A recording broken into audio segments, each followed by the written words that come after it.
that we perform a mask prediction task with a transformer network, and this model builds bidirectional representations, very similar to BERT. But then the question is, predict what? So in NLP, well, it is fairly easy for many languages, not for all of them, of course, but let's say for English, it is very easy to get a vocabulary of what, and we do this with a vector quantization with a Gumbel softmax. So in order that we can basically then actually figure out what we want to predict, right? We don't just we're not just reconstructing. The learning task is defined by basically Gumbel softmax. The latest speech representations. So the time steps we want to predict with the transformer output which one of the quantized latent representations are in the behind the mask time steps. That's what we do. Okay. So. Yes, and then the task becomes to contrast the quantized representation with the distracted latent. And how does the objective look like in detail? Well, the objective is pretty much identical to the SimCLR paper, the SimCLR for the pre-training, the characters with speech representations. So how does this work? So back when model here. And it's conceptually simpler because what we do is we just pre-train the model on all the unlabeled data, and then we fine-tune it on the 960 hours of labeled data. This shows that the model can do very well in the high-resource setting. But where it becomes a transformer with 12 layers, 100 million parameters roughly, and when we increase the model size to 300 million parameters, then the error rate goes down, which is nice to see. So higher capacity units that we need to map to text in the input. So then we performed an unsupervised segmentation of the speech audio in an extremely simple way that can probably be improved, but bear with me. And then what we do is we use adversarial learning to learn a mapping between speech and phonemes, using some of the work that has been trying to do this previously for unsupervised phoneme recognition. So the way we go about this is we have unlabeled speech audio on one side, and then we have unlabeled text on the other side. No correspondence between them.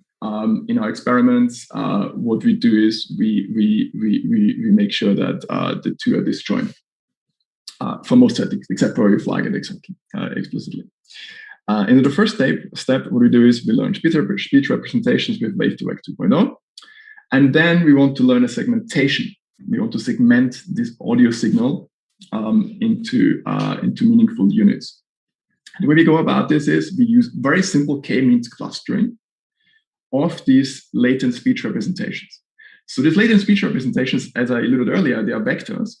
And we have a vector for every 25 milliseconds of the input with a stride of 10. And then what we do is we just basically cluster all these vectors for a fraction of the training data to obtain centroids. And then we use those cluster labels to identify segments. So we basically write down all the IDs for each vector, and then as soon as the ID changes, we basically that is a segment boundary. So k-means clustering here, and then we perform the segmentation that I mentioned. So we write down all these units, and then we introduce the segment boundaries.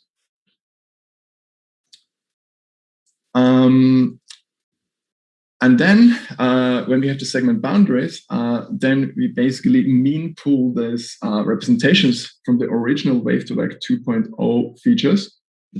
And we then get a single vector for each segment. And based this vector we feed into a generator model. So we have a generator and a discriminator, and I'll talk a little bit more about it in a second. But what we do is we feed this vector into a single convnet. It's a very small model that has like a relative field size of 4, and then that model predicts a phoneme for each segment. In this way, we generate a phoneme sequence, and then we have a discriminator model that takes as input this phoneme sequence and then makes a classification decision. Is this a true, phoneme sequence that is written down by a human, or is it one that comes from the generator? And we don't just feed these phoneme sequences from the generator into the discriminator. We also feed in sequences from that unlabeled text. And I'll explain in a second how we do that. And then the discriminator basically then makes for each one of those types of inputs a classification decision. And then we can backprop this and this way train the generator. So what do these segments look like? So here's an example that we get after the first few steps. So what I'm showing here is like this is the raw waveform at the bottom for an utterance. I think the utterance is chain, may earn, and then I think it will be money or more money, one of those. And then we show this is going from the bottom to the top. So there is the gold, then there's the gold phonemes here, and then there's the sequence output by our generator, which is labeled GAN here. And then on top we have the k-mean segmentation here as an illustration. And that shows like the cluster IDs for that. So how do we pre-process the text? So we use like I think we use for LibreSpeech, we just use the language modeling data from the LibreSpeech corpus, which is a lot of data. We don't need all of that, as I will show in a second. And then we just apply a phonemizer to it to turn it into phonemes that look then similar to what the generator might output when it's doing pretty well, of course. And the other thing we also do is when we pre-process, we also remove silences from the audio data, and then insert, and that removes most of the silences. And the reason why I remove the silences is because it's not clear what the generator should map them to. So it's important to remove that. But that step, we use an unsupervised segmentation model for that, or silence removal model for that. But that is not perfect. So what we do is we insert silence tokens also into the unlabeled text data, so that it looks similar to what the generator will output, because the generator can also output the silence token. And we do this randomly, just so we can fool the discriminator a little bit better. So how does all of this look like in detail? So we have the unlabeled text data on the left here. And we turned it into this one-hot representations. So these are just vectors that are one everywhere, one entry and the 0 everywhere else. And we feed this into the discriminator. For the unlabeled speech audio, it's a bit more complicated. We have the generator here, which outputs a probability distribution for each segment. And then what we do is we combine identical phoneme predictions, because some of this segmentation is still by far not perfect. So the way and sometimes we don't get the boundary right, so we might actually predict the same phoneme for two sequences. So we collapse that prediction into a single one, into a single phoneme prediction. So that's what we do, and then we feed this into the discriminator. So that's the machinery. How does it look like in practice? So we have a one-layer CNN, as I said. That is our generator. That's the speech recognition model on top that has less than 100,000 parameters. And we feed in frozen wave-to-back features. So we don't actually train them during the unsupervised training. And then the discriminator is a slightly more complicated CNN. And when we train this model, we can do this excluding wave-to-back 2.0 training, of course, in half a day on a high-end GPU, which is quite nice. And then we also developed an unsupervised metric for early stopping. So we don't use labeled data to determine, how we choose checkpoints and hyperparameters, etc. We do this with an unsupervised metric. I'm not going to go into the details there in the paper, but that's also an important part. And then afterwards, what we also do is after that GAN is trained, we perform self-training or pseudo-labeling using HMMs and then the wave-to-back machinery that is currently. So how does this perform compared to prior work on unsupervised speech recognition? it does pretty well. So that there's a sizable improvement on timid, as you can see here. And what's also quite exciting is that on the top, this is on the timid benchmark, on the library speech benchmark, when we do the unsupervised pre-training with the GAN and then self-training, we can actually do pretty well compared to some of the recent systems that have been developed for the library speech benchmark here. So we can get a pretty good performance using no label data whatsoever. So that's quite nice, and I hope that will enable speech recognition systems for many more languages. And that brings me to the next slide, where we actually tried it on a bunch of other languages, European languages, of course, though, for which we still have a lot of data. Maybe not as much as English, but we still have a lot of data. And we can see here that if we use only, I think it's 100 hours of unlabeled data, and we compare here to, this is on the MLSLP benchmark, when we compare to systems that use up to 2,000 hours of labeled data, by the way, here, so there's some of them use a lot. Then the unsupervised approach can, of course, it doesn't do as well, but it does pretty decently and can give systems that would be usable. But the most interesting part is on languages for which there truly don't exist a lot of resources, and that is, for example, so we looked at here like Tata, Kyrgyz, and Swahili, and there we can see that these systems can perform also very well on true resource settings, and we actually used even less audio data here than some of the baselines here. So we used for Kyrgyz, for example, we used only like less than 2 hours. So then the question remains, how much training data do we need? So as I said, we use the library speech text corpus, and then we use sometimes a lot of unlabeled library speech. But that is not necessarily true. We actually did an ablation there, and we found that with just 10 hours of unlabeled audio data, you can do pretty much as well as if you use 960 hours. And the same for text. So with I think 3,000 sentences, you do pretty much as well as if you would have used everything. So that's great. So that makes that even more accessible for low resource settings. Okay, let me close here and then maybe answer some questions. So this is a very lightweight approach to on top of pre-trained features. And shows that we can actually build downstream models without any labeled data, which I think is a very exciting future direction. Why does it work at all? Well, I think the main ingredient is that we have good features, good input features that are the main driver of performance. And that's the main difference to prior work.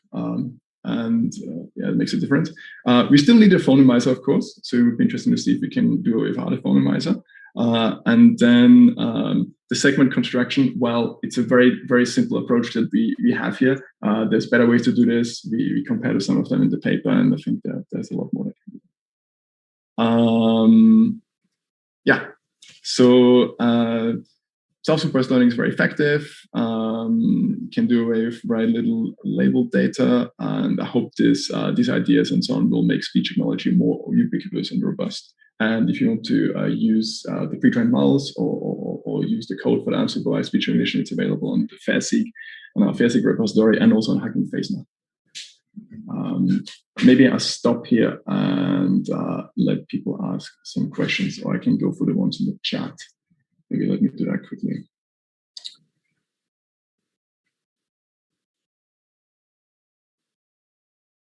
So somebody asked, I think that was during the unsupervised learning, why can't we have features from other pre-trained approaches? And the answer is yes. Yes, I think the wave to wake you would also work with other pre-trained features, of course.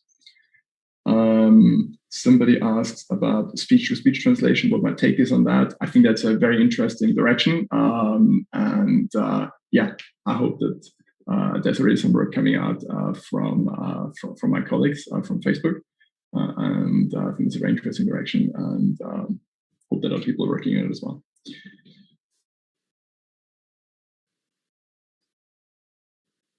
how are multiple pronunciations handled in the phonemizer? That is a good question. I would have to check the details here, so I don't have an answer here straight away.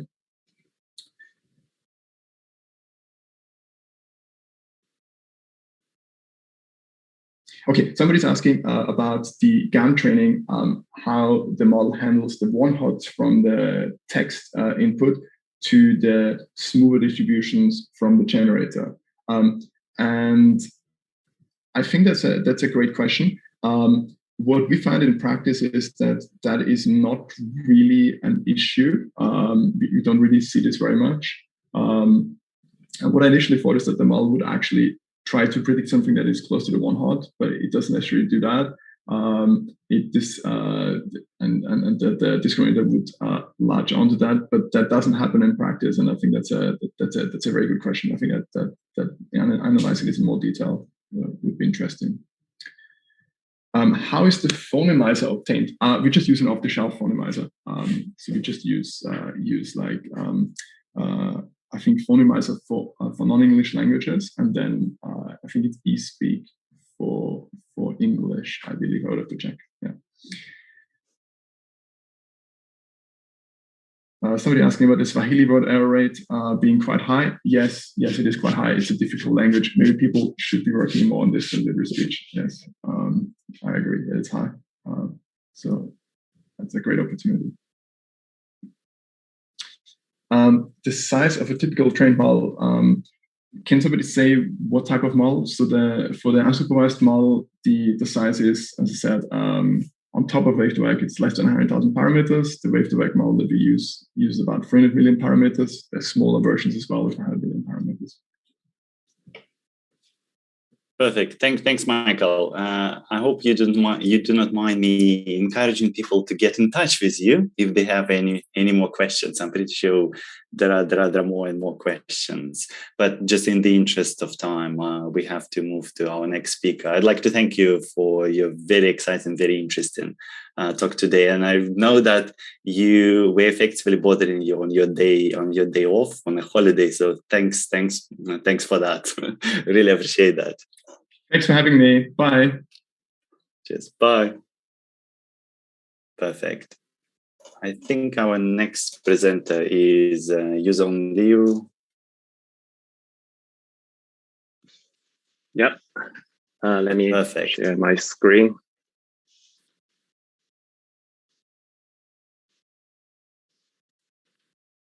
Perfect. Okay. Can you guys see my screen? Yes, it's not in a fully shared mode. Yeah. So you know. Perfect. Now it's in a fully shared mode. Great. Thanks. Turn on my just couple of yeah. Can hear you, can see you. That's everything works perfect. Just a couple of words to introduce you. So I'm very excited to introduce Yuzong Liu, who finished his PhD not that long time ago in 2016 at the University of Washington. Despite that, he had a quite successful career at Amazon, first working at Alexa team, working on aspects such as on-device, speech recognition, multilingual ASR, language ID, and many others. So I think now he moved on now to AWS AI, where he's looking after cloud-based ASI and particularly transcriber. And today, Yuzong will talk about deep contextualized acoustic representations. Thanks. The floor is yours. Yeah, thank you, Anton.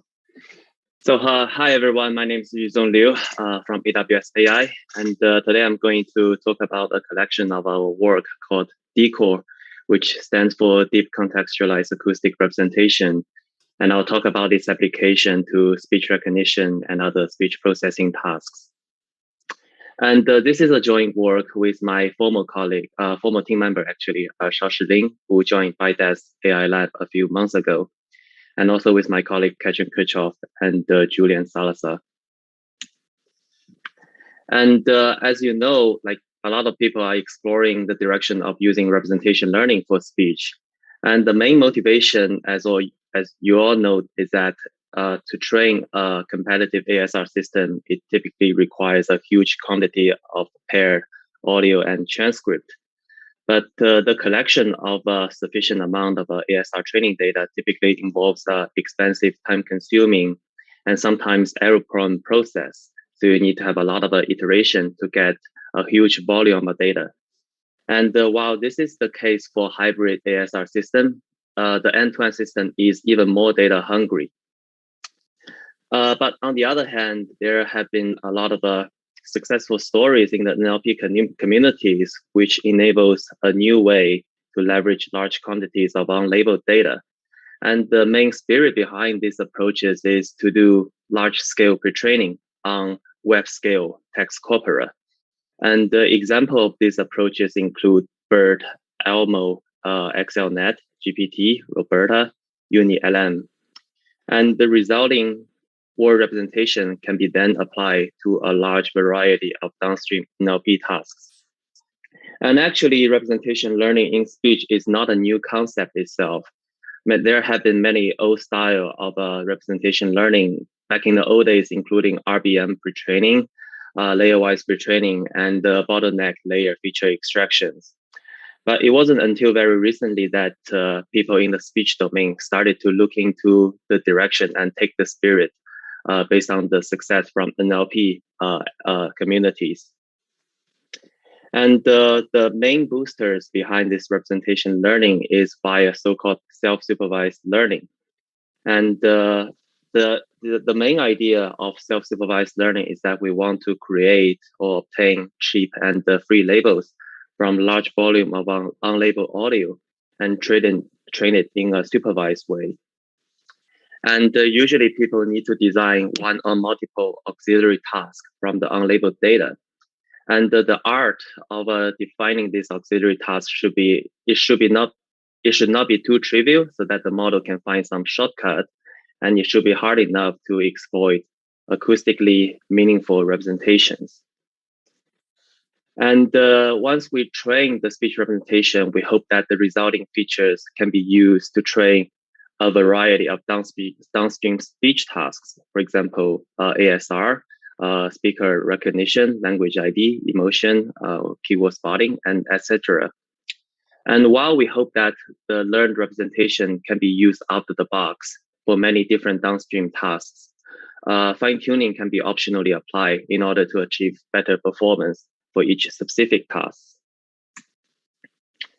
And most of the ongoing speech representation learning work can be categorized into the following paradigms. The first one, which Michael just presented, is based on the contrastive loss-based approach, where the goal is to discriminate the true samples in its latent space amongst a set of negative samples.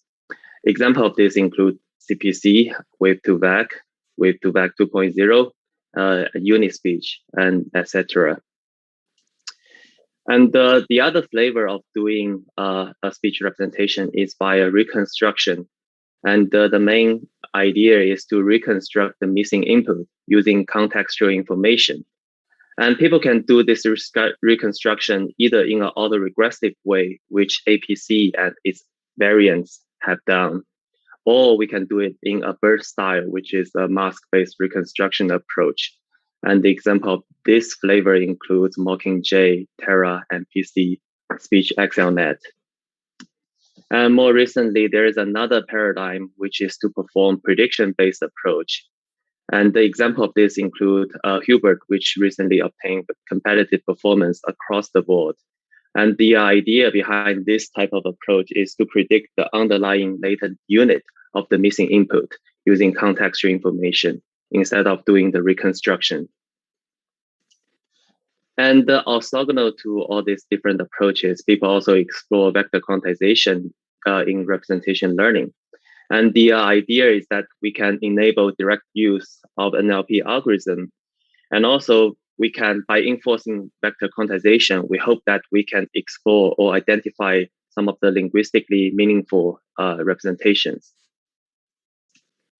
And in today's talk, I'm going to present a collection of our work from AWS AI. And in the first part, I'm going to talk about DeCoAR, Deep Contextualized Acoustic Representation. I'm going to talk about its original version, based on learning representation from bidirectional sequence encoders. I'm going to talk about some of the improvement that we made based on the inspiration from other work, and we call this DeCoAR 2.0. And we will demonstrate its applications to speech recognition tasks with a primary focus on semi-supervised learning, especially in low resource or ultra low resource data regime. And followed by that, I'm going to talk about BirdPhone, which is considered as a DeCoAR variant. And the idea is to combine the DeCoAR style self-supervised speech representation with some sort of supervised information. And I'm going to demonstrate its performance on speaker recognition as well as language recognition tasks. So let's first talk about DeCoAR. So the idea of DeCoAR is heavily inspired by Elmo in the NLP community. So to give you a brief recap, Elmo was proposed in 2018. And at that time, the idea is that instead of using a fixed embedding for the same word, we want the representation should vary based on the context the word it is based in. And more formally, given a sequence of T tokens, W1 through WT, Elmo trained two LSTM language models, one in forward direction and the other in backward direction. We trained this LSTM model to predict the word tokens. And after these two LSTM language models have been trained, we concatenated the hidden states and treated as the resulting word representation, which can be applied to a variety of downstream NLP tasks. And in DeCoAR, we adopt the APC style retraining. So instead of predicting the missing word, the next word, we use reconstruction as our objective. And in our work, we train the model to reconstruct a consecutive frames of acoustic features. So the motivation of reconstructing a slice of frames is because predicting one single speech frame itself could be a trivial task for the self-supervised learning because of the temporal smoothness. So we force the model to reconstruct a slice of missing frames. And contrary to APC or the original wave-to-back, we use bidirectional context during the reconstruction phase. And more formally, here is a graphical illustration of the DeCoAR framework. And as you can see here, with a slice of acoustic filter bank features are fed into the encoder modules. And this encoder modules consist of a separate forward LSTM as well as a backward LSTM. And the reason we are doing this is to prevent the model from seeing the input frame we are predicting. So this separate forward LSTM and backward LSTM are only concatenated at the last layer. And we encode this slice of filter bank feature via the encoder into a so-called context vectors. And this context vectors is defined by the hidden states of the last forward LSTM of the first frame in this slice, concatenated by the hidden state of the last backward LSTM state of the last frame in this slice. So this is the context vector. And after we transform this acoustic slice into the context vector, we feed them into the reconstruction modules, which consist of a set of a positional dependent feed-forward neural network. And each feed-forward network here is to reconstruct the corresponding frame in the original slice. And the loss function we are using here is given by the L1 loss, which we found works better than L2. And the final loss is sum over all the slices by iterating all the indices from the very beginning to the last. And finally, once we train the DeCoAR, the resulting DeCoAR feature is defined as the concatenation of the hidden state of the last forward LSTM and the last hidden state of the backward LSTM. And after we have trained the representation on the unlabeled data, we remove the reconstruction module and replace it with other downstream tasks. And in the work of DeCoAR, our downstream task is the ASR system. In particular, it's an acoustic model. So in this case, we replace it with a 2-layer bidirectional LSTM trained with CTC loss. And as you can see here in this figure, only the orange blocks are fine-tuned on the supervised data. And although the encoder modules, the DeCoAR encoder module can be optionally fine-tuned, but we kept it frozen throughout the work. And let me talk about the experiment setup, the data set we are using, and the task we are using. So we explore DeCoAR on 2 different corpora. One is the WSJ corpus, one is LibreSpeech. For WSJ, the representation data are learned in an unlabeled fashion. We either trained it on the 8100 hour of WSJ data, or we train the representation on 960 hours of unlabeled LibreSpeech data. And to train the downstream ASR task, we vary the label data amount to simulate different SSL conditions. So we have 30% of the data, which equals to 25 hours. We have 50 hours, and we also use all the way up to 81-hour labeled data. And for LibreSpeech, similarly, the representation itself was trained on 960 hours of unlabeled LibreSpeech data. And for the ASR task, we varied the label data amount from 100 hours, 360, 460, and all the way up to the full size. And a little bit more detail about our DeCoAR model. So the DeCoAR model itself takes in the 40-dimensional LFBE features. It consists of a 4-layer LSTM, and the reconstruction slice size we use is 18 frames, and each frame is at the regular frame rate. The downstream task we have here is an acoustic model trained with CTC loss. We use only 2 layers of BLSTM. The CTC label inventory has 71 phoneme plus 1 blank symbols. And for decoding, we use more of a hybrid style WFST-based decoding with a provided WSJ or LibreSpeech n-gram language model. We also train a fully supervised baseline, which is a 6-layer BLSTM. So let's first see the result on WSJ first. So we first compare DeCoAR to the conventional filter bank feature. And in this result you are seeing here, we pre-trained the DeCoAR feature on 81-hour unlabeled WSJ data. And as you can see here, in different SSL conditions, the DeCoAR feature showing in the blue bar consistently outperform the filter bank features. And more encouragingly, you can see by using only 30% of the label data, the ASR model trained on DeCoAR is roughly on par with the model trained on full-size filter bank features. And then we started to compare DeCoAR to the then state-of-the-art approach wave-to-vec. And the model we are comparing against was the wave-to-vec large model, which is a 12-layer convolutional model with skip connections trained with contrastive loss. And to have a fair comparison, we pre-trained our representation on 960-hour unlabeled LibreSpeech data. And the downstream task, the downstream acoustic model, was trained on 81-hour labeled WSJ data.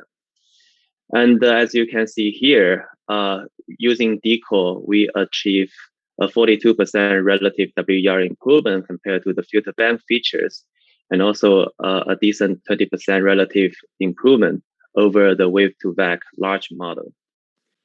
And once we have this comparison, we further move on to LibreSpeech dataset.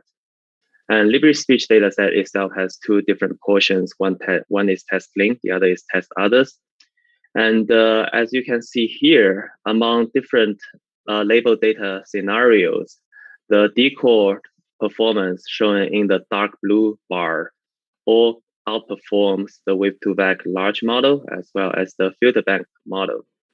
And also you can see here, using about 30% of the label data, the model trained with DeCoAR is already starting to outperform the ones trained using the entire 960-hour field bank features. And similarly, when we move on to test other data set, the trend holds.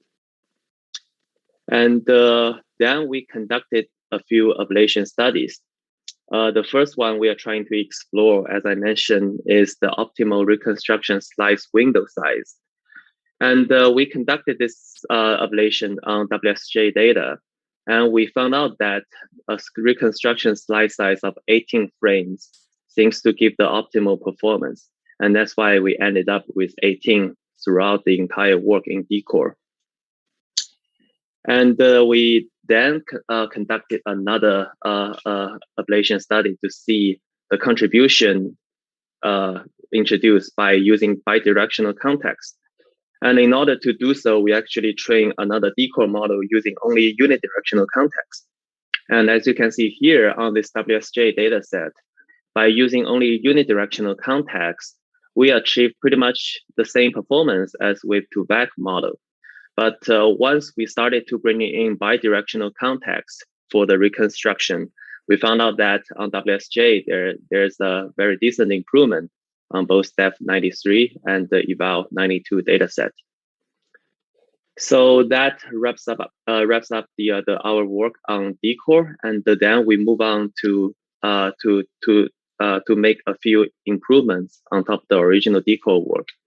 So DeCoAR 2.0 is something that we take a lot of inspiration from the other ongoing work. Namely, we try to improve the DeCoAR model with a stronger encoder with mask reconstruction, and also introduce the vector quantization in the DeCoAR architecture. And here is a graphical illustration of putting DeCoAR and DeCoAR 2 side by side. And as you can see, it is pretty much having the same spirit in terms of architecture. And let me talk about the changes we made in DeCoAR 2.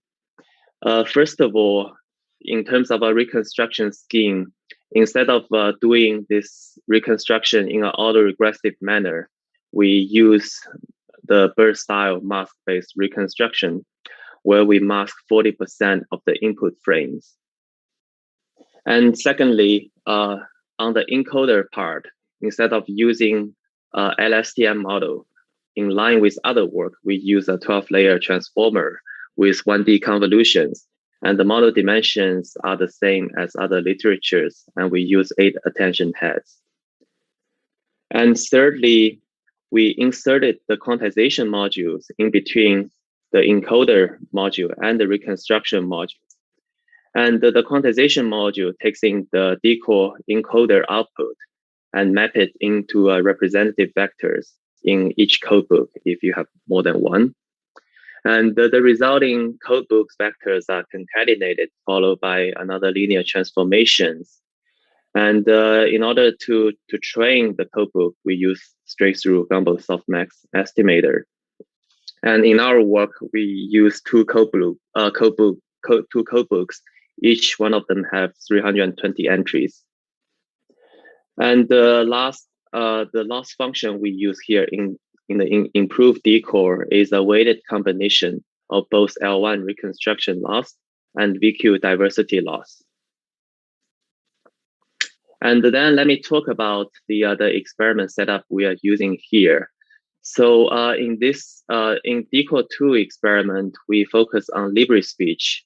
And in addition to what we used in the original DeCoAR experiment, we also put some focus on ultra-low resource data regime. So in addition to the standard 100-hour, 360-hour experiment, we also use only 1 hour or 10 hours of labeled LibreSpeech data to see its performance. The representation was still trained on the 960-hour unlabeled LibreSpeech data. The downstream ASR model itself is pretty much the same as DeCoAR, a 2-layer BioSDM trained with CTC loss, and we use WFST decoding. And we compare the improved DeCoAR to some of the other approaches. We compare it against the vanilla DeCoAR, we also re-implement BQAPC in our own stack. And we also use the pre-trained wave-to-vec 2.0 base model. And the supervised baseline that we're comparing against was still the 6-layer BLSTM trained with CTC loss. And here is the result we obtained on Libre speech in the ultra-low resource data regime. And as you can see here, the DeCoAR 2.0 feature shown in the green bar in each training conditions outperforms the vanilla DeCoAR and the VQAPC by a good margin. And in each training conditions, we also achieved roughly a comparable performance to the Wave2Vec 2.0 base models. And the similar trend also hold on test other data sets. And it is also encouraging to see that using only about 10 hours of DeCoAR 2.0 features, the resulting performance is already outperforming the ones trained with conventional filter bank feature on 960-hour data set. So yeah, this is the result on test other, where you can see using 10 hours of our data, the performance is again outperforming the one trained with conventional full-size data. And then we conducted some ablation to analyze the contributions we made to the DeCoAR, the improved version of DeCoAR. We want to see which component give more heavy lifting. And as you can see here in this figure, the orange bar, the yellow bar here is the result obtained with vanilla DeCoAR. The light blue bar is the result once we upgrade the encoder from LSTM to transformer and also replace it with a mask reconstruction method. And as you can see, once we move from the original DeCoAR to this approach, there have been a significant reduction in terms of word error rate. And then we inserted the VQ layers, and we found out that there's an additional improvement in terms of word error rate on this 10-hour label data scenarios. So that would wraps up our work on the DeCoAR and its improved version. Maybe I'll briefly pause here and take some questions. I can't actually see the chat here, so I don't know if Anton or how you want to read them out. Absolutely, we're checking. It might be well that someone is sending questions to you directly and that they don't appear on the overall chat. So please just post to everyone and then I'll be able to read them out. Or we can leave it to the end of the discussion. Absolutely. Yeah. So let me talk about the final piece of our work, which we called it bird phone, which is a phonetically aware encoder representations. And the main spirit of this work is to combine the benefit of a self-supervised speech representation with supervised informations. And we will demonstrate its applications to a variety of speaker recognition tasks, as well as language recognition tasks. And actually using the different like learned features in other downstream speech processing tasks is not new. So in the past, there have been a lot of ongoing work with where people learn the bottleneck feature obtained from a neural network-based acoustic model, and they use it as a feature extractor and apply it for different downstream tasks like speaker ID or language ID. And the bottleneck feature itself is strongly associated with phonetic information due to the nature that an acoustic model was trained. And in order to make it more suitable and competitive for different kinds of downstream tasks, people often combine it with other acoustic features that leverages prosodic information, linguistic information, or encode some of the speaker trait information. And in this work, we're trying to see if we can leverage the benefit of a self-supervised DeCoAR features with some sort of a phonetic information encoded there. And this is actually similar to some of the other work later on, like Unispeech, which is a combination of self-supervised learning with CTC loss. And Hubert is not strictly like that, but it used some sort of a very weak supervision information by predicting the centroid from a k-means or a GMM model. And here is a graphical illustration of the bird phone architectures. And as you can see here, we mask the input frames and feed them into a transformer encoder. The final layer from this transformer encoder output is so-called the bird phone vectors, which are then fed into two different branches where we train this in a multitask way. And on the right branch, the first task we are talking about here is the mask reconstruction. And this is essentially the same as DeCoAR or DeCoAR 2.0, which is conducted in a purely self-supervised manner. And similar to DeCoAR 2.0, we use transformer encoder instead of LSTM. We use reconstruction instead of autoregressive reconstruction. And we randomly mask 15% of the input vectors, replace it with 0 vectors. And because this is essentially the same style as BERT, that's why we call it BERT, because we also try to incorporate the phone information. We call it BERT phone because it is a combination of BERT and also some phonetic information. And for the first task, the mask reconstruction loss, we use the L1 reconstruction loss. And on the left branch of the BERT phone architecture, we define a sequence classification loss. So this is a purely supervised loss, which is designed to incorporate phonetic informations. And we chose sequence level CTC loss over phoneme labels in this case, and trained the entire BERT phone in a multitask fashion. And the downstream applications we are using here are speaker recognition as well as language recognition tasks.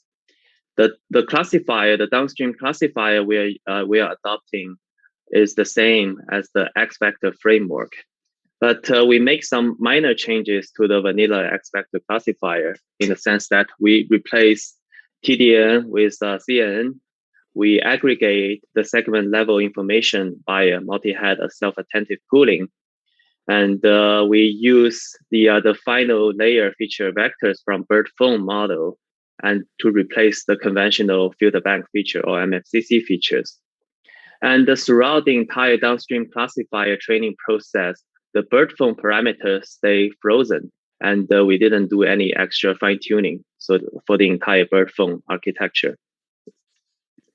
And let's go into a little bit more detail on the experiment setup for BERT phone. So for the BERT phone representation training itself, we use 40-dimensional MFCC, which were mean normalized, followed by frame stacking. We use 12 transformer blocks. Each one of them has 768 model dimensions, 4 times feed-forward dimensions, and 12 attention heads. We actually trained 2 different BERT phone models based on the sampling rate of the task. So for 8 kilohertz, the BERT phone model was trained on 2000-hour Fisher corpus. And for 16 kilohertz model, we trained it on 300-hour Tedlium dataset. And the phone label we are using here are derived from the CMU pronunciation dictionary, where we collapse the word level transcript into phoneme level. And for the actual downstream task itself, for language recognition, we use the LRE07 dataset, which is a closed set of 14 languages. And during training, we split the utterances into 4-second segments with 50% overlap. We apply BERT phone features and replace the MFCC features. During inference, we use self-attentive pooling to make utterance level decisions. For speaker recognition, we actually have 2 tasks here. One is on the Fisher speaker recognition task, which consists of 1,000 speakers with no overlap to training set. And this is regarded as the in-corpus task in the sense that we train the BERT phone model on Fisher as well and try to evaluate it on Fisher speaker recognition task. And as an out-of-corpus task, we also evaluated on VoxLab dataset. The BERT phone architecture in VoxLab evaluation was trained on Tedlium. So this is an out-of-corpus scenario, and we want to see how the bird phone architecture can generalize to different data sets. And for inference, we use the classical PLDA model and to make the final decision making. And let's first talk about the language recognition result. And the performance reported in these tables are average detection cost and equal error rate. And as you can see here, the last two rows are our proposed architecture. This one is the X vector with self-attentive pooling using the standard MFCC features. The last row is the architecture we use plus the bird phone features. And as you can see here, compared to other state-of-the-art method in the last 2 years, we achieve a very competitive performance across the board. And on the 3-second and 10-second language recognition evaluation conditions, we achieve the state-of-the-art performance. And also it is worth to point out that the way we train our model is on the 4-second segment. And it is really encouraging to see even on the 10-second evaluation condition, our model achieved the state-of-the-art performance. Our model performs slightly worse to the DNN phoneme posterior feature on the 30-second conditions. But across the board, in terms of total performance, our model is quite competitive. And then we evaluated on the speaker recognition result. Similarly, the metric we are using here are equal error rate and minimum detection cost. And we compare it to a variety of the baseline system I vector, X vectors, plus some of the other state-of-the-art methods. And again, as you can see here, using our proposed classifier with bird phone architectures, in both this in-corpus task as well as the out-of-corpus task, the bird phone features gives the state-of-the-art performance on these metrics. And finally, as an ablation study, we want to analyze the contributions made by either reconstruction or the CTC loss. So the model we trained is actually a weighted combination of reconstruction loss and CTC. And we try to interpolate the loss here. So when lambda equals to 0, it means we only have CTC loss. When lambda equals to 1, it means we only have reconstruction loss. And as we can see here, on the language recognition task, actually the best performing system was obtained using the bird phone with lambda equals to 0, which means the CTC only part gives the most important information. And as you increase the lambda value, you can see a worsened equal error rate number reported on this language recognition task. And this is intuitive in the sense that for language recognition, the phonetic information matters more, and what is being said matters compared to who said what. So, but on the other hand, for speaker recognition tasks, we found out that the sweet spot was obtained by interpolating both the CTC sequence level classification with the self-supervised reconstruction loss. So the optimal performance was obtained by either using lambda equals to 0.2 or lambda equals to 0.8, which shows that for speaker recognition, we require a combination of both robust feature representation as well as some sequence level phonetic information. And lastly, we did another ablation study to evaluate which intermediate layer of the bird phone model representation gives the more heavy lifting in terms of our model performance. So in this case, we retrain the bird phone architecture so that the final features have a learned weight, and we put these representations over all the 12 layers. And as you can see here in this figure, the orange chart here for language recognition tasks, we found out that for language recognition, most of the contribution mainly come from the later layers, with a peak happen at layer 10, but also at layer 11 and the final layer. And this is consistent with our understanding that language recognition primarily focus on phonetic information. And on the other hand, for speaker recognition tasks, we can see that most of the contributions are actually coming from the middle layers, with most contribution coming from layer 6, 7, and 9.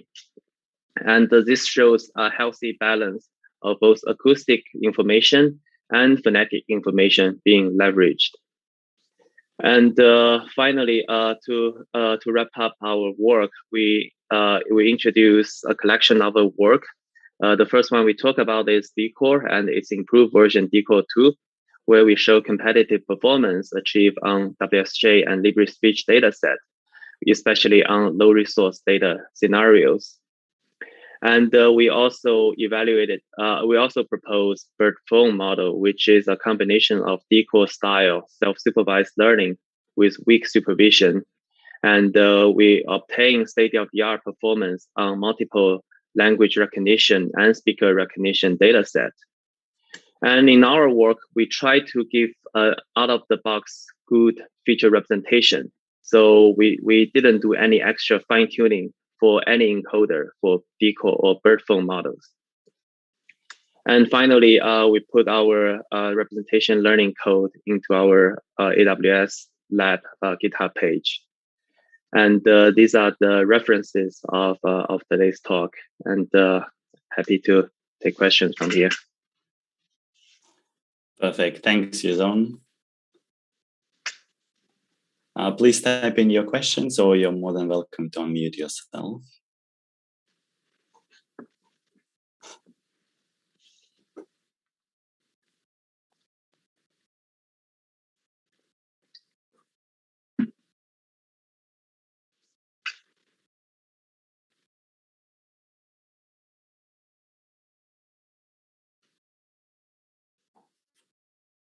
And while people are typing, let me just ask you a quick question. So another well-known trend in NLP is the multitask training, so the use of multiple loss functions. But I mean, looking at Michael's talk and your talk, the natural question is to ask, do you know, are there any differences between the representations that are learned using different approaches effectively to convert that into a supervised learning task, and whether you looked at how complementary they are in case you want to do some system combination? So are you talking about in terms of the self-supervised part, in terms of contrastive loss versus reconstruction loss? Yeah, exactly. Actually, I think based on Hong Yi's recent super benchmark dataset, it seems like the contrastive loss is consistently giving a very competitive performance. And it is still yet to see if there's any combination that combines the spirit of both contrastive loss and reconstructive loss. One thing that we can also explore is to see, instead of doing reconstruction, or a combination of reconstruction and the latent unit prediction. Yeah, but that's a good direction. But so far, I don't think there have been a lot of ongoing work that look into this. But maybe this is something that can further push the envelope of representation learning. Yeah, thanks for that. Yeah, because I also noticed in Michael's talk that he was using the effectively discrete representations and effectively then throwing them away. So the interesting question is are they actually following any natural partitioning of the acoustic unit? I mean, he looked later on where in the unsupervised speech recognition work a little bit, but again, it was very limited. So there is not as much focus on the representation themselves rather than what you can do with them. Yeah. Okay, so let's see. There are more questions coming up. Maybe I'll ask a quick one. Go ahead. So I really like your work. So great talk. Thank you so much. I was kind of surprised by the fact that if you train the model just using CTC alone, so it's close to the end of the talk. So using just CTC alone versus using the other side of the loss, so just reconstructing things. Yeah. You can actually learn both. I mean, yes, there are highs and lows, but then both of them are actually quite good for language ID and speaker ID. So I was just surprised that I don't know if you have any thoughts on this, because actually, for language ID, we found out that the most benefit comes from the CTC loss itself. So by using that alone, that gives us the best performance. So if you try to interpolate reconstruction loss, it seems like it is actually hurting the model. So for speaker recognition, on the other hand, seems like a more balanced way in terms of both acoustic information and phonetic information. Yeah, but I think it makes sense for language recognition. What is being said, the underlying phonetic nature is more important. That's why we actually found out that doing reconstruction actually hurts the language recognition performance. Yeah, that makes sense. Thank you. Yeah. I think we also have a question coming in. I don't know, Yuzong, whether you can see the question. Yeah, I can see it.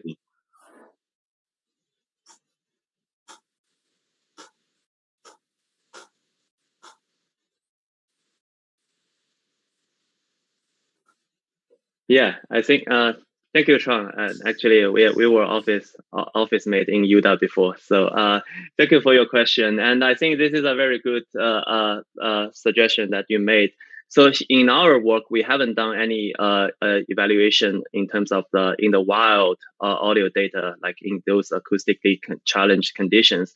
But I think there are some other work from other industry lab where they show some performance using this proposed approach. But I think in terms of a reconstruction loss, it could be even more sensitive to this kind of noisy conditions. So that's why probably by incorporating those kind of like Huber style, like latent unit prediction, is something that can mitigate your model sensitivity to this extreme adverse conditions. Yeah, we haven't conducted that, but this is something we plan to explore in the future as well.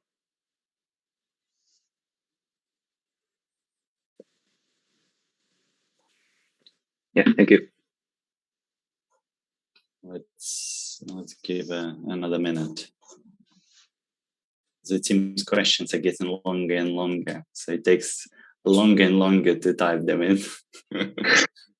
Or you can turn on your cam and we can chat. Much faster.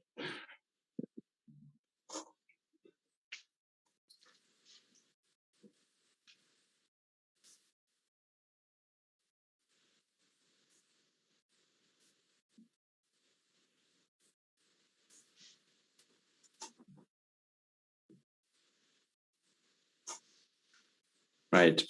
I think we have no more questions. I'm pretty sure, Yuzong, you wouldn't mind if I'll encourage people to get in touch with you if they have a follow-up questions.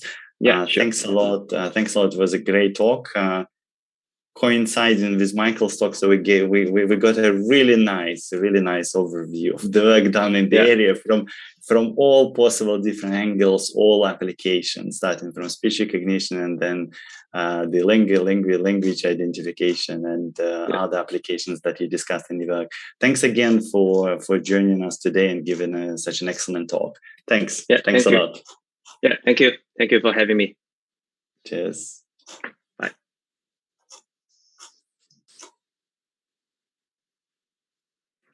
Perfect. I think now I'm going to delegate the final speaker to Yao. Is Yao here?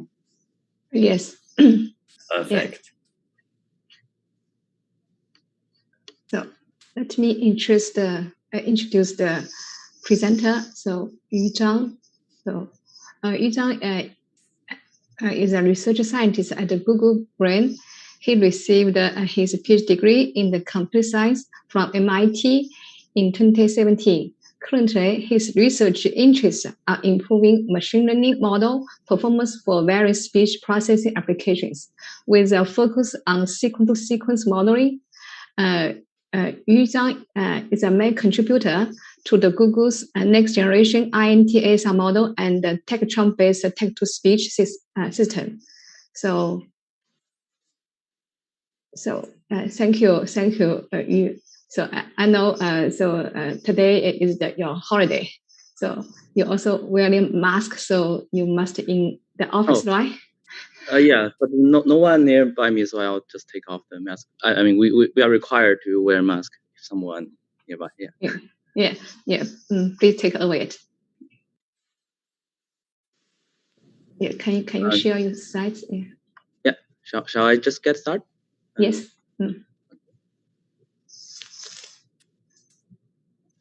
Okay, thank you for attending my talk. So today I'm going to talk about some recent research for self-supervised training inside Google. Given we are mostly focusing on large-scale, either pre-train or fine-tuning, so we call it BigSSL. And thank you for all my collaborators from Google Brain and speech team, and also thanks to all the brilliant interns. And thank you, Yuan, to helping me making the slides. These are all the collaborators, and thank you all. So in this talk, I'll first talk about some effort we did for data scaling up, which is sort of motivate us why we are do the two follow-up work. One is injecting text information into self-supervised training. The other is we call it a way to expert. It's our own in-house version, like how to combine contextual learning plus mask language model-based loss.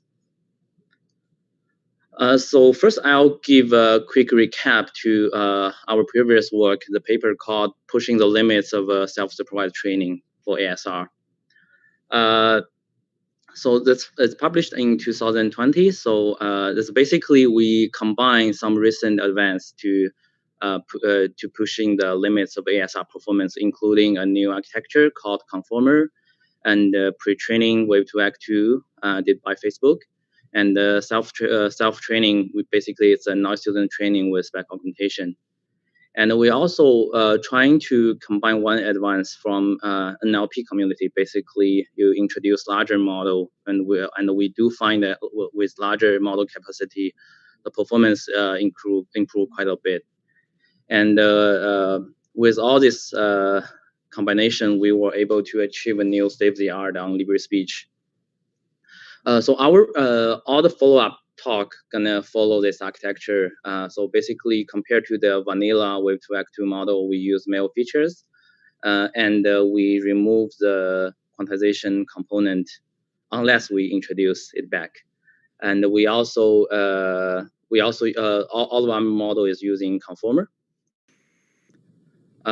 So one takeaway from this work is by combining unsupervised data with a larger model, we were able to get a much better performance on Libre speech. And so for this work, we scale up the model to 1 billion parameters. So if you attend my talk last year, so this is literally, I just copy paste the slides I made. So sometimes like people say like future work is you're never gonna try to do, but yeah, so we do focusing on our future work. So besides the takeaway, like noise student training and Wave2Act training are complementary, and self-supervised training benefit from larger model. And we so in this talk we gonna trying to answer like from Libre to real world speech, what are gonna change.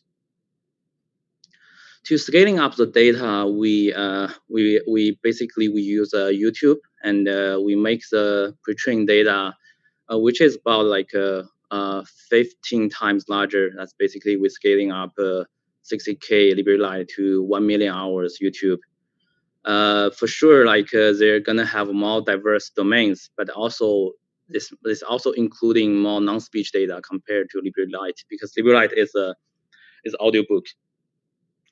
We also expand the downstream task. They're also going to have a poster. It's called Speech Stew. So during fine tuning, we simply group all the popular public benchmarking, including AMI, broadcast news, common voice, Libre speech, Switchbot, Telegram, and Wall Street Journal. And we also use Chime 6 as a surprising task. And we want to see how far we can push for this most challenged downstream task. Another data set is we also test the performance on our in-house voice search traffic. This slide is a quick summary. So basically, you can see taking the same recipe. If we pre-train from Libre, this is a comparison between if you pre-train on Libre Lite and pre-train on much diverse like corpus YouTube. So you can see most of the benchmark got improved, especially for AMI, Common Voice, which has more challenge acoustic condition. Not to surprise, Libre Speech, the performance actually slightly worse. This is because LibreLite and Libre Speech are completely in the same domain. And compare the performance on Chime 6, we can see by switching to this larger and more diverse pre-trained corpus, we got about like 5% absolute improvement. But you can also see Chime remains as a very challenging task. Even you use the popular pre-training technique with scaling up. Another thing I want to, so all of this result is without language model. So you can see without language model, we were able to achieve state-of-the-art on most of the benchmark, up to 20% relatively. A quick takeaway from this, I would say like LibreLite is an exceptional good task. Good pre-trained data. It got reasonable performance even when the fine-tuning task has like quite different acoustic conditions. I do believe this is because audiobook is a clean human speech. It's easy to segment, and also it captures lots of context information. And with proper scaling up, we can get about like additional 20% improvement depending on the different task. However, Chime 6 still remains as a challenging task. If you look at the error pattern from Chime 6, we do believe how to incorporate text information is important. So either you have very good language model, or you have another way to injecting text information. So this is sort of motivate us. The first work I'm going to talk about in this talk is how to injecting text in self-supervised training. I'll recap the motivation a little bit. So first, we have a recent paper that's basically we demonstrated with a strong encoder. Even use a non-autoregressive model loss like CTC, you can achieve very good performance without the language model on Libre Speech. And another work we demonstrate like with a strong encoder, even with an untrained decoder, it's called echo state. That's basically you randomly initialize the decoder state and keep it untrained. It can also be as good as RNT, at least for Libre Speech. So this makes us to believe like if you have a stronger enough encoder, that's possible. You can injecting most of the information to the encoder, and then you only need a very lightweight language model to do some to reduce some confusion from the encoder output. So this, like I said, this motivates us to explore how to injecting text information. The simplest way is you can use a TDS model to synthesize text data, and then you just like group all the data together and pre-train the network. So why TDS? So first, like high quality unspoken text is easy to collect compared to audio. So for audio, you have to do VAD, you have to exclude all the non-human speech, and for some very noisy speech, it may also not work well. I'll show one example later. There are also quite a lot of work to using TDS for supervised training.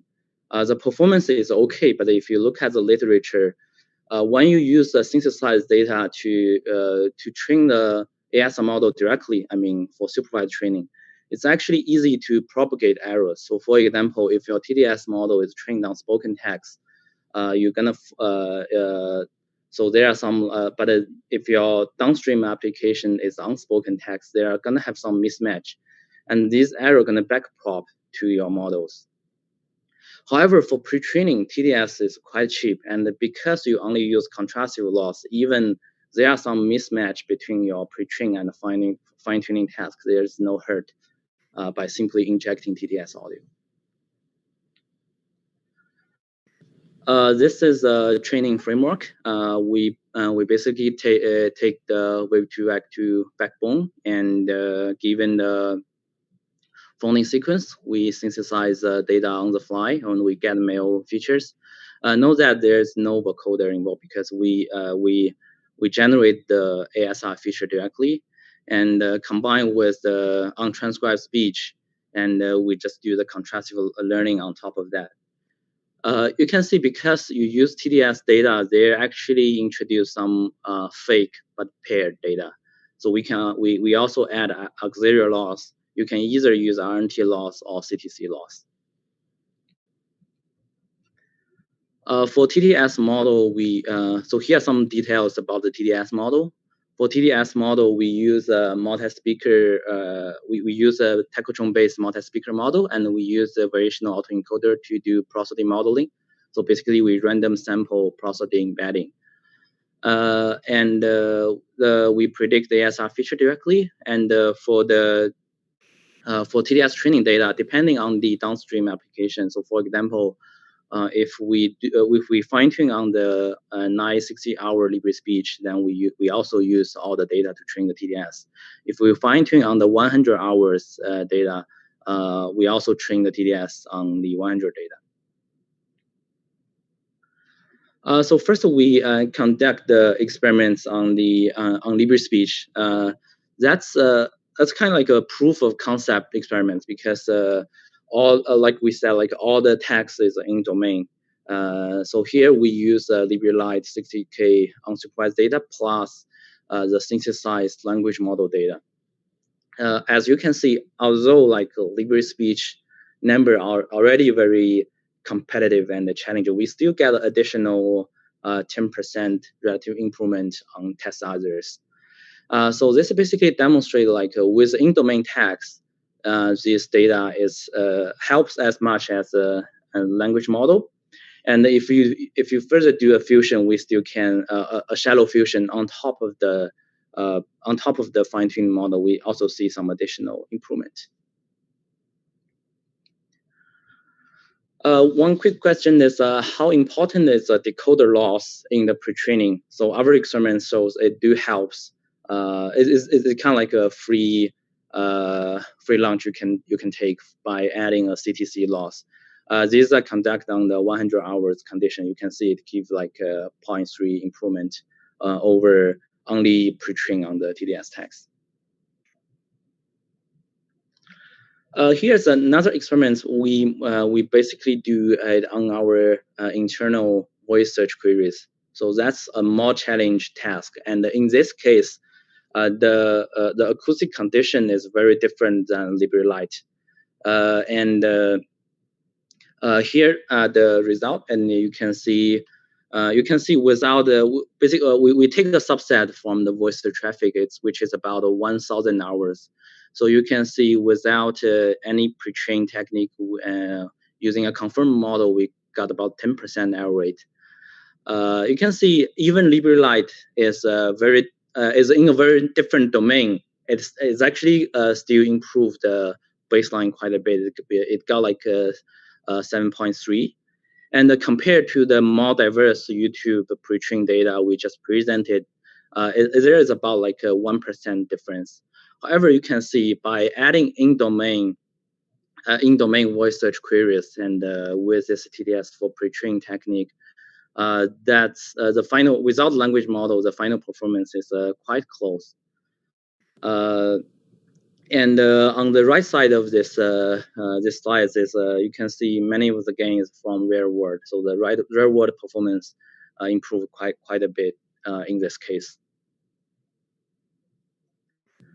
Another question is how much text data is we need in pre-training. I mean, the answer is good because basically as long as you have in-domain, you have near-domain text, more text data is always helpful. So you can see from 0 text data to 100 million utterance, the performance keep improve. The other question is, does text domain matters in pre-training? And This is very similar to what people find in the in NLP community. The text domains actually matters a lot. So we train. So the way we select the text data, we train a background language model on all the text data we have, and we also train a language model on the target domain we have, and we use this. And then we use this contrastive loss to select the data, and you can have some threshold and only keep the near domain data in. So you can see if you use out of a domain text data. So for example, Libre speech language model, the gain is very limited.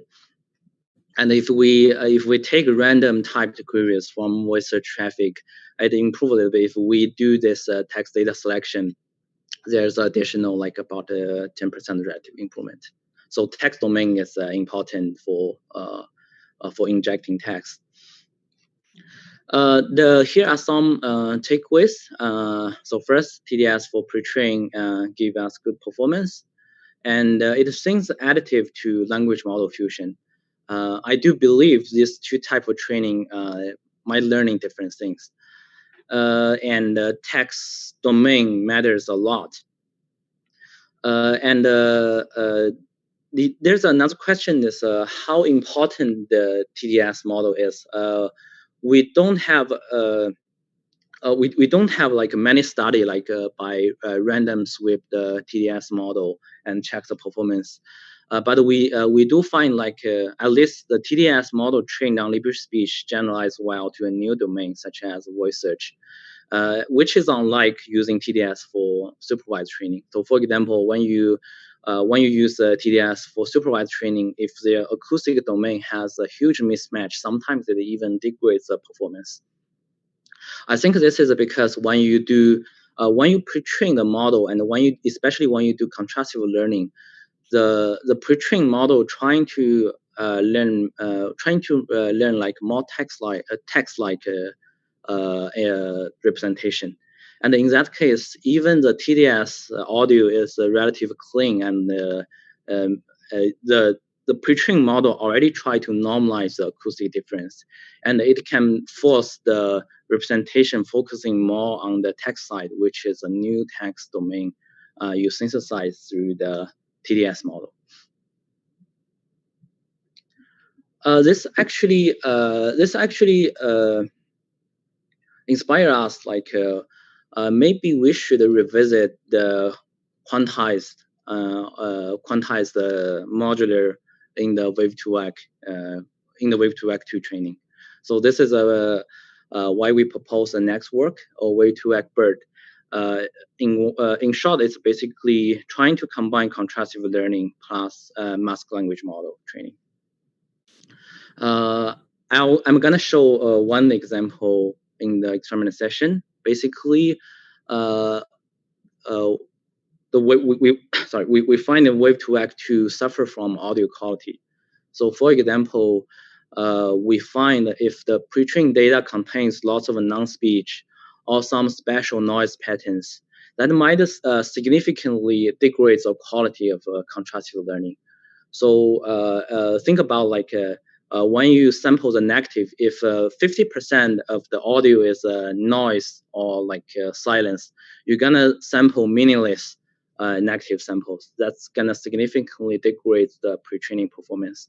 And another extreme example is, so for example, if you have some special noise pattern for some codec, it might even cheating the contrastive loss. Like it might learn some location-based information and make the contrastive loss much less effective.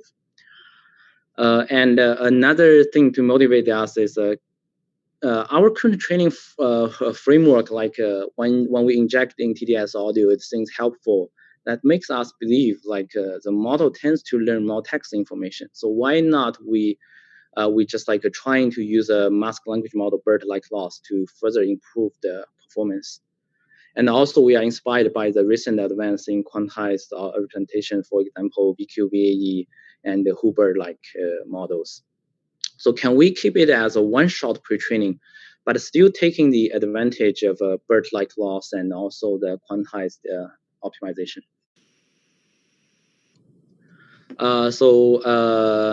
This is sort of like our basic pre-training framework. Given the input feature, we first use a feature encoder that's basically couple convolution layer to do subsample, and here we introduce the quantization modular back. So we quantize the output, we get the discretized ID and the target context vector, and we mask the encoder feature, and we feed it into couple conformer blocks and adding the contrastive loss on top of that. So we hope this contrastive loss can help learn a better codebook, and then we use a separate conformer block to introduce a new mask language model based loss. That's basically taking the discretized ID and reconstruct these IDs. So conceptually, we hope the lower layer of the block is helping the quantization and helping the codebook learning, and the upper part of the network is trying to reconstruct the context, just like what BERT loss did for the NLP community. And we train the whole network end to end. Again, we also introduce a diversity loss to make sure there's no code collapsing issue. So our final pre-train loss is a mask language model on top of the discretized ID, and the contrastive loss comparing the target context vector and the feature vectors. And we have the diversity loss to make sure the model learn diverse representations. Here are some details. So for the masking, we're using the same masking ratio as before. That's basically so besides this additional ML loss, all the training detail are the same as our original paper, the pushing the limits paper. So the contrastive loss is still using the cosine similarity, and we sample 100 negative samples. And for the codebook size, we use a single codebook, and it has 1,000 tokens. And we use a softmax layer to do the mask language model loss learning. So here's one question. So why not just putting the two loss at the end of the whole architecture, and which is simply like just a multitask learning? This is actually because we find if you put the two loss at the end, that they're actually competing with each other. So the contrastive loss is trying to make each feature looks different. However, the mask language model is trying to group the feature together with similar like pronunciation or like phoneme like units. So that's actually why we use two different blocks to model it. And during fine tuning, we simply throw away all the quantization and mask loss, and keep the same model architecture. And with additional decoder, you can use CTC or LCM, whatever you like, and do the fine tuning. So first, we still like conduct the experiments on LibreSpeech. We're using LibreLite 60K hours data, and we fine tuning on the full set of the LibreSpeech. To evaluate so this is our public benchmark evaluation, and we also evaluated on the real world audio traffic, which is Google's voice search traffic. And for ablation, we use a 100-hour subset. And our input is always 80-dimensional log mail filters, and all the training details are the same as our previous paper, like learning rate schedule and warm-up steps. That's all the same. And we use we conduct two versions of the one is one is like a 600 millions parameter. The other is a 1 billion parameters. Here are some details of the model configuration. So here are the results. as you can see, compared to some popular benchmark, including conformal training from scratch, with 2Act2, Hubert, and the Google internal Wave 2Act. That's basically our pushing the limits paper, and and this is new Wave 2Act BERT paper. You can see without language model, we already outperform all the previous published results. And the gain is also additive to the self-supervised training, and that holds both for LibreSpeech, TestAther, and TextClean. Yeah, I'm actually very glad like we can further pushing down the LibreSpeech training by like a little bit, but I hope one day like we can really like reach like lower than 1% on LibreSpeech. One question is given you already have the quantized modular, and I do believe masked language model is more close to the ASR, the target you want to optimize for ASR training.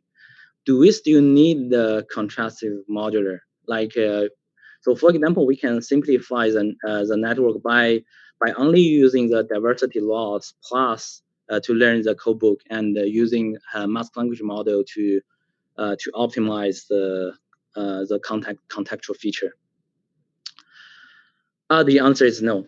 We do find that the contrastive modular is still necessary. So no, we actually try to tune the diversity loss. But like you can use a stronger diversity loss, and sometimes it learns at the beginning, but eventually we find that like without the contrastive loss to help the codebook learn a richer representation. If you only use the ML loss and the diversity loss, the codebook is actually quite easy to collapse.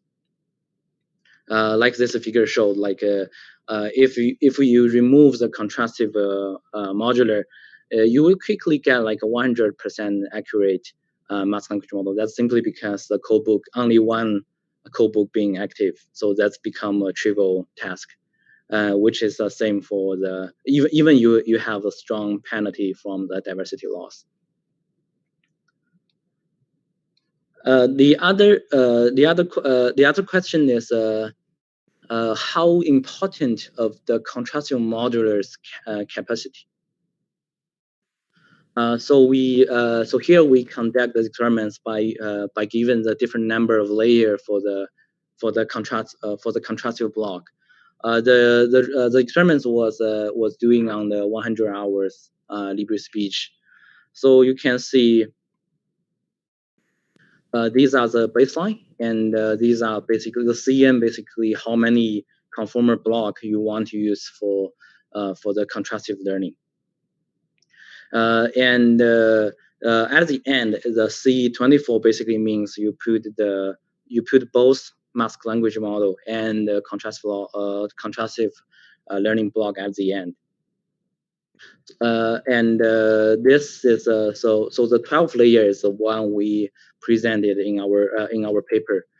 So in short, the conclusion is the contrastive modular should be sufficiently deep, but not too deep. That basically you want to give the contrastive modular enough capacity to encourage the codebook learn a good representation, and in the meanwhile, once the depth of the contrastive modular is fixed, like we do find like increasing the number of layers for masked language model based modular always improves the ASR performance.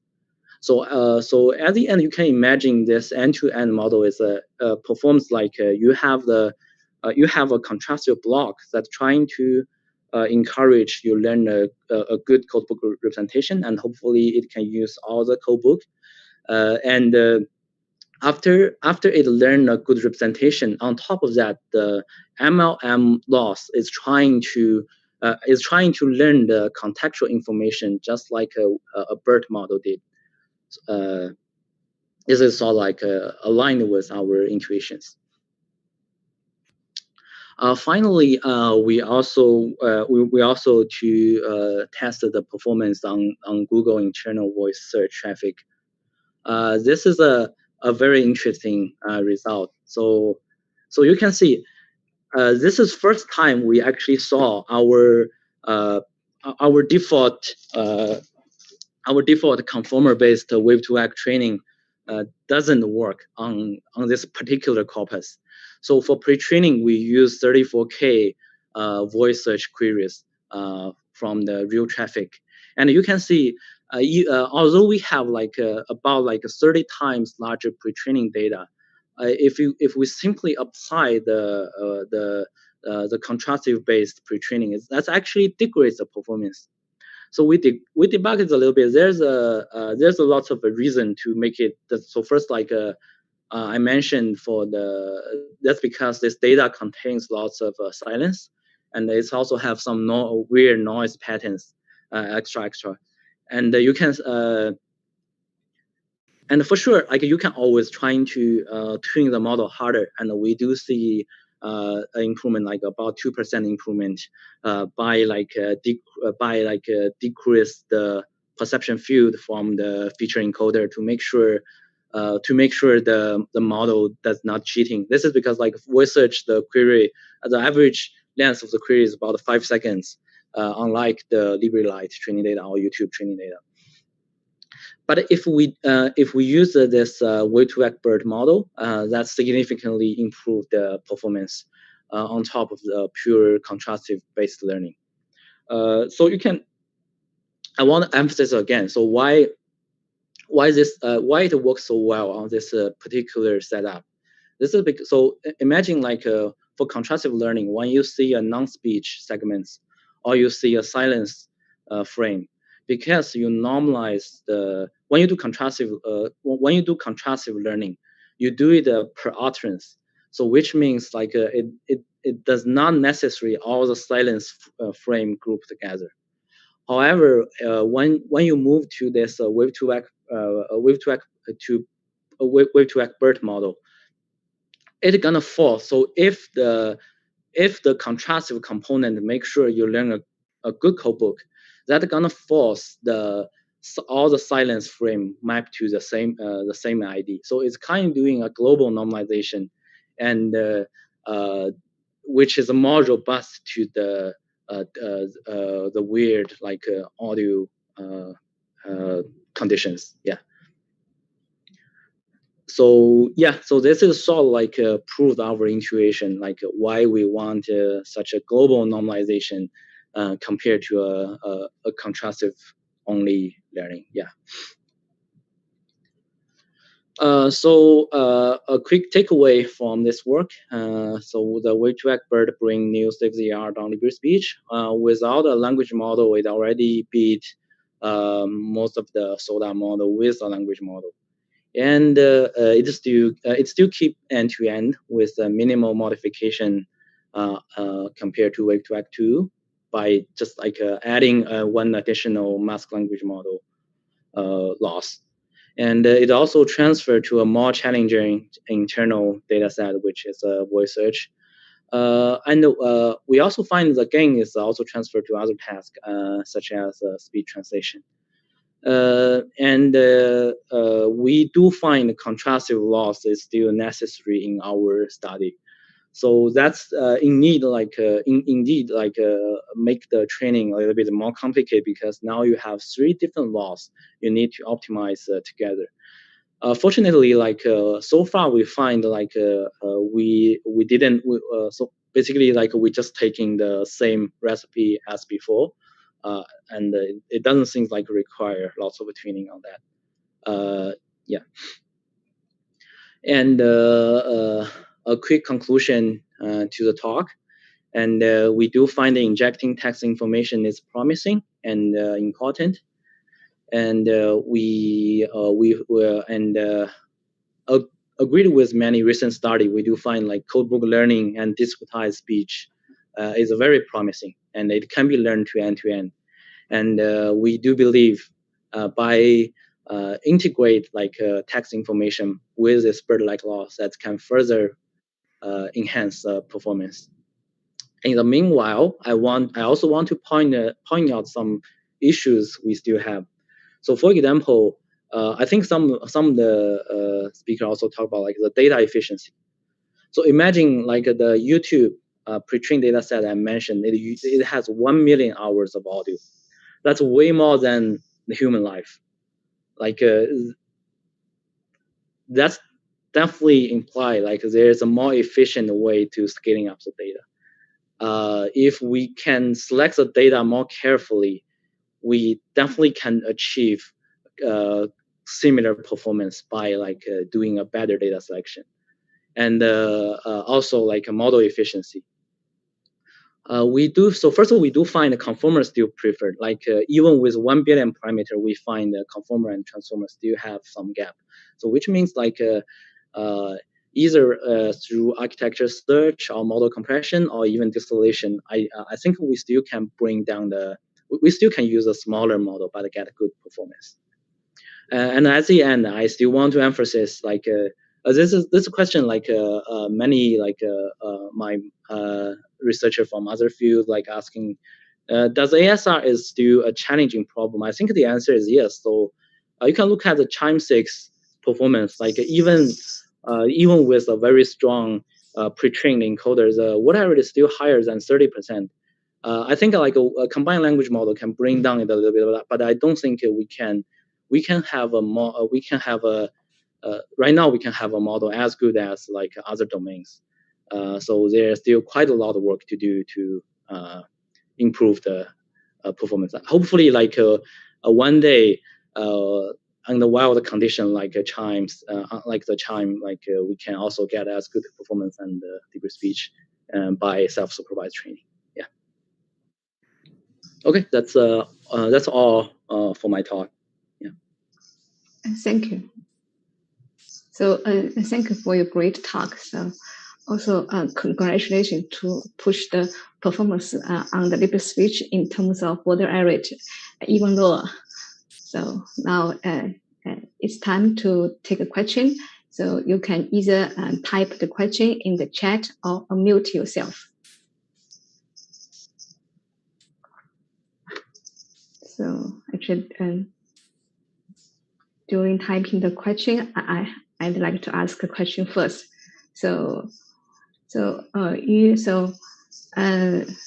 I noticed so for the voice search the task for the fine tuning, you only use 1K data.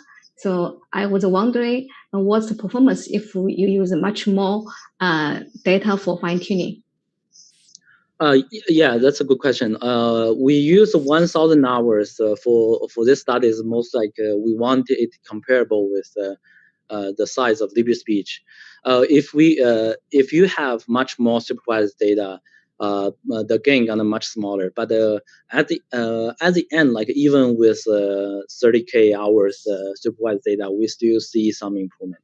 It's not as large as 1,000 hours, but it do as long as you have a large enough pre-train. So as long as the ratio of your pre-training data and the fine-tuning data like keeps like 5 times larger, you will still seeing some gains from supervised training even with a lot more data. Great. Oh, but I want to emphasize like when you have a lot more supervised data, the acoustic difference actually become more important. So for example, when you use Libre Lite to do the pre-training, if you fine-tune with smaller amount of out of domain data, you will still see a huge amount of gain.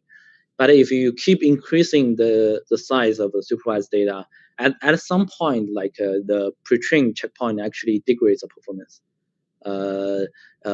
This is unlike using a more diverse like the YouTube pre-trained checkpoint.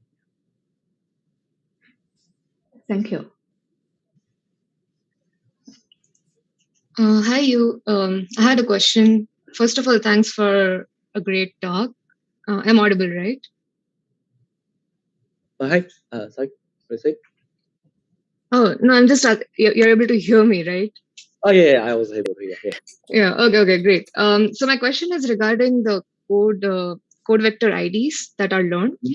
Mm-hmm. And I'm thinking whether like having the MLM loss in addition to the contrastive loss, does it Like I'm thinking that maybe it improves the quality of the IDs that are learned, and one option is that it could probably lead to better segmentation if we use those.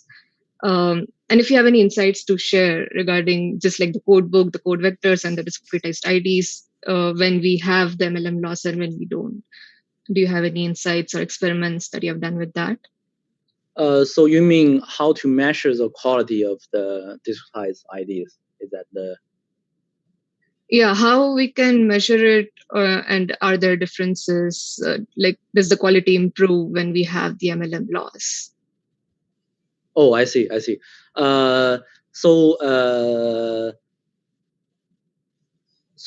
One thing is, like I mentioned in the talk, we have some toy experiments. That's basically if you're getting the pre-training for the pre-training data, if you intentionally let it include many non-speech or noise data, you will find like the ML loss trying to map the garbage speech into the same IDs. So it will make sure the model do not waste lots of computational capacity on this like garbage data. So that's one observation we find, like the mask loss like help a bit in this case. The other thing we find is the codebook usage is actually a good is actually a good indication for like how good the network learns. Yeah, that's two. Yeah. Sounds good. Thank you.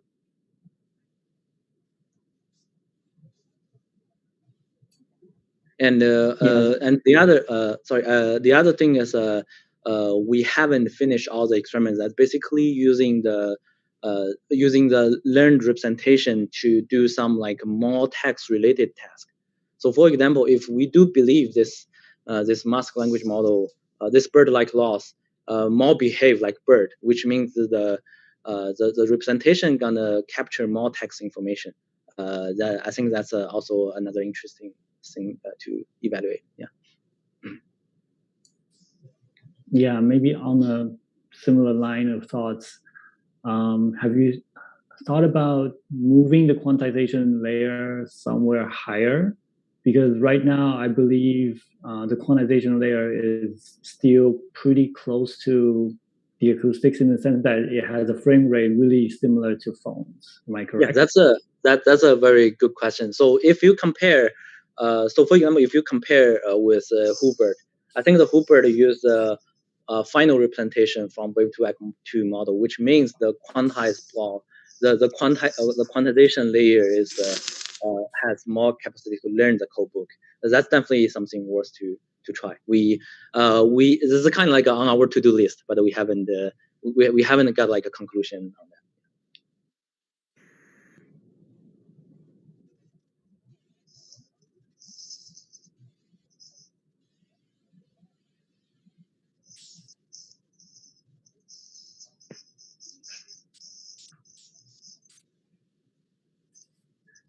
Hi, Yus. Thanks for a great talk. And I just want to pick on on your final slide where you were talking about data selection as kind of one of the important aspects. I was wondering, what are your thoughts on improving the pre-training itself? So where do you see are the biggest issues, and where do you think what do you think is perhaps missing or lacking in that part of the model?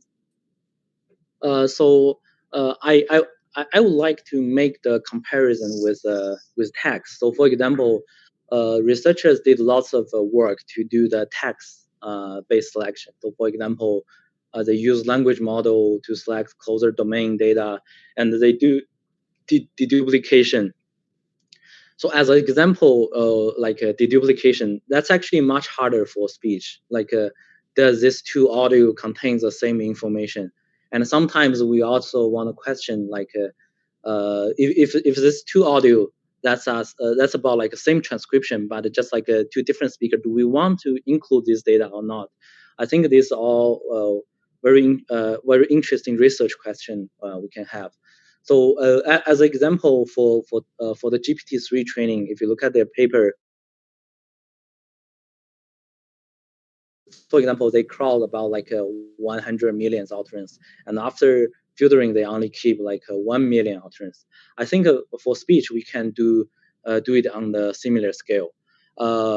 This is why like having a discretized representation is also good. So for example, after you discretize the speech, you can apply this exactly the same idea as natural language processing. Like you can use you can train a language model on top of that and do the data filtering. So yeah, I would say it's more like a research opportunity. And just given one fact, like if you compare pre-train on LibreLite and pre-train on much larger YouTube data, you can see pre-train on LibreLite still like perform better when it's in-domain data.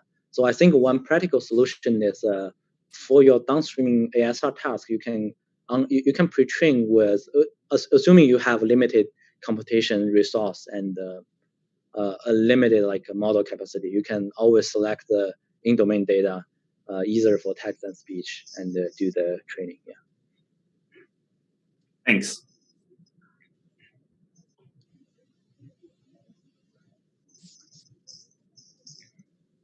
Is there any other questions?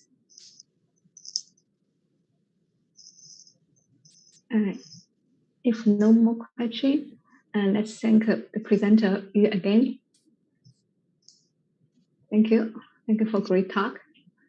So, thank you. So I think this is the end of the talk. So could you take away it?